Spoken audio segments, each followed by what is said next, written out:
Yo, what's up, everybody? Real quick, check out this poem I wrote. It's from this book I wrote called Lying is More Provocative Than Hate. We live in a capitalistic and competitive society, and they're obligated to cheat. That's what the wealthy do. Stop thinking that they worked oh so hard to obtain their wealth. Because if they worked that hard, why would they need slaves? Their wealth was inherited or was stolen.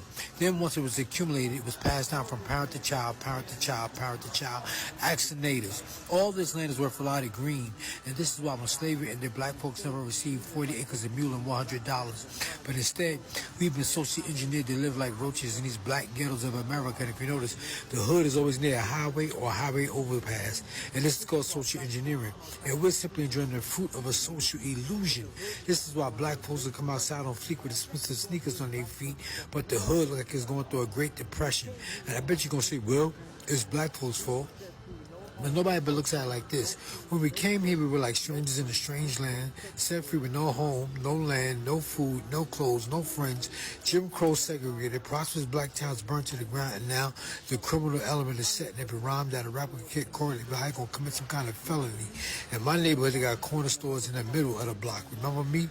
I'm telling you that black people in America are plant minorities. It's done through a system of proper planning, Planned Parenthood, and a system of birth control. In fact, the whole point of taking the census was to monitor black people and make sure our population never got past 12% again. Why do you think we get smothered by immigrants? They receive unearned benefits and they get classified as white. So Jews fight for Jewish rights, gays fight for gay rights, Asians fight for Asian rights. Black people, we still fight for civil rights. It's like we fight for everybody to get their foot in the door, but once they get their foot in the door, they turn around and tell you, sorry, but I don't speak English. I got my books in my hand.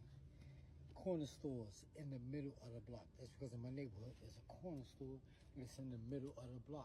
But everybody in my neighborhood still call it a corner store. And this is my other book of poetry.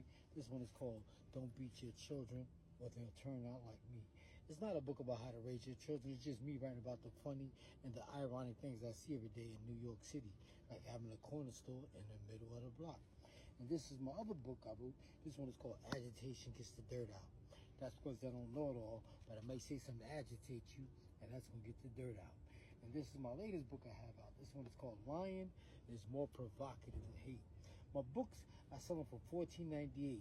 You buy one, I send two. It's better to buy from me, because if you buy from Amazon, they take a little longer. Plus, they like to step on my money. So buy from me, and I'll send it to you right away. Use my Cash App, $1 Brad Bathgate. All right, y'all?